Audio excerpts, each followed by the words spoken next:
തോന്നുന്നില്ല, മനസ്സിൽ മടി വരികയാണ്. എങ്ങനെ കൃത്യമായി നിസ്കരിക്കാമെന്ന് ഞാൻ പറഞ്ഞു തരട്ടെ. ഈ കാര്യങ്ങളൊന്ന് ചെയ്തു നോക്ക്. ഇൻഷാ അല്ലാഹ് നിസ്കരിക്കാനുള്ള മടി നമ്മിൽ നിന്നില്ലാണ്ടാവും. 1. ബാങ്ക് കൊടുക്കുന്ന സമയം നമ്മൾക്ക് തോന്നും ഇനിയിപ്പോ നിസ്കാരം പിന്നെ ആക്കാമെന്ന്. ആ ചിന്ത വരാതെ നോക്കുക. അങ്ങനെ വന്നാൽ ഉറപ്പിക്കുക ശൈത്താൻ നമ്മെ പിഴപ്പിച്ചുകൊണ്ടിരിക്കുന്നു എന്ന്. 2. പരമാവധി ബാങ്ക് കൊടുത്ത സമയത്ത് തന്നെ വുളു എടുക്കാൻ ശ്രമിക്കുക. 3. നിസ്കാരം ഒരു ഭാരമായി കാണാതിരിക്കുക. കാരണം നാളെ നമ്മുടെ ഖബറിലെ കൂട്ടുകാരൻ നിസ്കാരമാണ്. പിണക്കി വിട്ടാൽ ഖബറിലൊന്ന് തിരിഞ്ഞു നോക്കാൻ നിന്റെ കൂടെ നടക്കുന്ന ആരും കാണൂല, അതോർക്കുക. 4. സ്വർഗത്തിന്റെ താക്കോൽ നിസ്കാരമാണ് എന്ന് റസൂലൂര് തന്നെ പറഞ്ഞതാ. അതെപ്പോഴും ഓർമ്മയിലുണ്ടാവുക. അതിനർത്ഥം ആ താക്കോൽ ഇവിടെ നിന്ന് കരസ്ഥമാക്കാത്തവർ സ്വർഗം മോഹിക്കേണ്ട. 5. കുറച്ചു കഴിഞ്ഞു നിസ്കരിക്കാം എന്ന് തോന്നുന്ന സമയം ഖബർ, മഹ്ശറ, വിചാരണ ദിവസം, സിറാത്ത്, നരകം, ഈ സ്ഥലത്തൊക്കെ നമ്മൾ ഒറ്റക്കാണ് എന്ന ബോധം എപ്പോഴും മനസ്സിലുണ്ടാവുക. 6.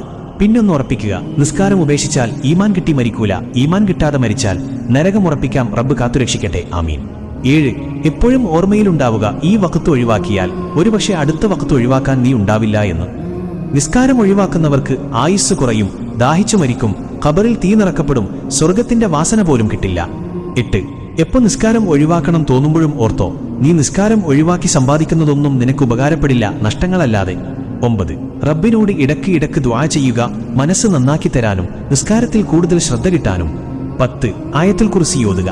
ഇപ്പൊ നിസ്കരിക്കണ്ട, പിന്നെ നിസ്കരിക്കാമെന്ന് തോന്നുന്ന സമയമൊക്കെ ശൈത്താന്റെ കെണിയിൽ നിന്നും രക്ഷിക്കും. 11. എപ്പോഴും ഓർക്കുക, നിസ്കാരം അത് ഏതൊരു കാര്യത്തിന്റെയും അടിത്തറയാണ്. ആ അടിത്തറയില്ലെങ്കിൽ ജീവിതം തകിടം മറിയും. 12. ദിവസവും ഒരു 10 വട്ടമെങ്കിലും സ്വലാത്തുൽ ഫാത്തിഹ പതിവാക്കുക. ഇത് മനസ്സിനെ നന്നാക്കും. ഇങ്ങനെയൊന്ന് ചെയ്തു നോക്ക്, ശരിയാവും ഇൻഷാ അല്ലാഹ്.